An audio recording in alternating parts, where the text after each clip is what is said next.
இன்னைக்கு வீடியோவில் நம்ம ஹார்ட் பீட் ஹீரோ தேவ் பத்தி தாங்க பார்க்க போறோம்.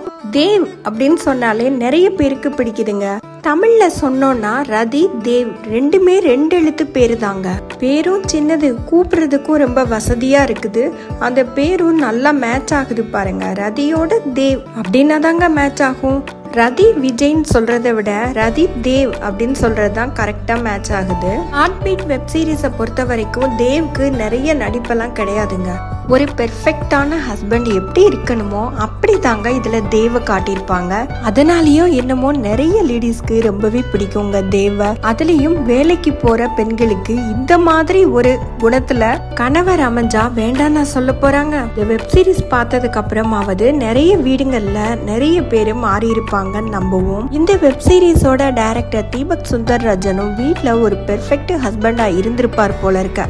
அதனால தானோ என்னவோ இந்த ஆக்டரையும் இந்த அளவுக்கு பெர்ஃபெக்டா காட்டியிருப்பாரு. தேவ் அவர்களின் ரியல் நேம் சந்திரசேகர் கொனேரு. இவர் ஜனவரி 1ஆம் தேதி 1970 ஆந்திராவில் பிறந்தவர். இவரு சினிமாவுக்கு வர்றதுக்கு முன்னாடி கண்டென்ட் ரைட்டரா வேலை பார்த்துக்கிட்டு இருந்தாராம். நிறைய ஆர்டிகல்ஸ் எல்லாம் எழுதியிருக்காராங்க.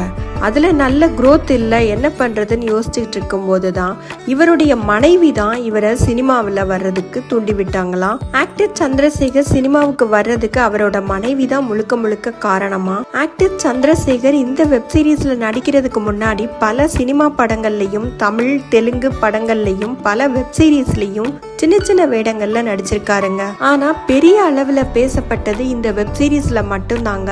இவரோட இன்ஸ்டா பதிவுல என்ன சொல்லியிருக்காருன்னா, என்னோட மனைவியும் வேலைக்கு போறதுனால என்னோட குழந்தைய நான் தான் பாத்துக்கிறேன். எங்க வீடையும் நான் வெப் சீரிஸ்ல வர்ற தேவ் மாதிரி தான் நான் எங்க வீட பாத்துக்கிட்டு இருக்கேன் அப்படின்னு சொல்லியிருக்காரு. இவர் எந்த வருஷம் சினிமா துறைக்கு வந்திருக்காருன்னு கேட்டா நீங்க ஆச்சரியப்படுவீங்க.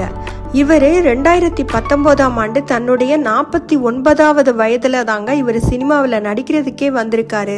இவருடைய தாத்தாவும் இவரை போலவே தெலுங்கு சினிமாக்கள்ல அந்த காலத்துல சின்ன சின்ன வேடங்கள்ல நடிச்சிருக்காங்களாம். இன்ஸ்டா பதிவுல இவரோட ஃபியூச்சர் பிளான் என்னன்னு அவர்கிட்ட கேட்ட போது ஃபியூச்சர் பிளான் எல்லாம் எதுவும் இல்லைங்க, அதை பத்தி ஒன்னும் யோசிக்கல, அடுத்த பட வாய்ப்பு வந்தா நடிப்பேன் அப்படின்னு சொல்லியிருக்காருங்க. சீசன் 3ல கண்டிப்பா இவரும் வருவாரு. 2021ல வெளிவந்த எனிமி, 2022ஆம் ஆண்டு விக்ரம், வாரிசு, பிச்சைக்காரன் 2 இந்த படங்கள்ல எல்லாம் சின்ன சின்ன வேடங்கள்ல இவர் நடிச்சிருக்காருங்க. இந்த வெப் சீரிஸை பொறுத்த வரையிலும் எல்லாமே நிறைய சீன்ஸ் ஹாஸ்பிட்டல்ல தான் இருக்கும். அப்படி இருந்தாலுமே கொஞ்சமா நடிச்சாலும் நிறைய நடிச்சாலும் எல்லாரோட மனசுலயும் ஹார்ட் பீட் வெப் சீரிஸ்ன்னு சொன்னாலே தேவ கண்டிப்பா யாருமே மறக்க மாட்டாங்க. அவ்வளோ பெரிய ஹீரோவா எல்லாரோட மனசுலயும் இடம் பிடிச்சிருக்காருன்னா அதுல சந்தேகமே இல்லைங்க.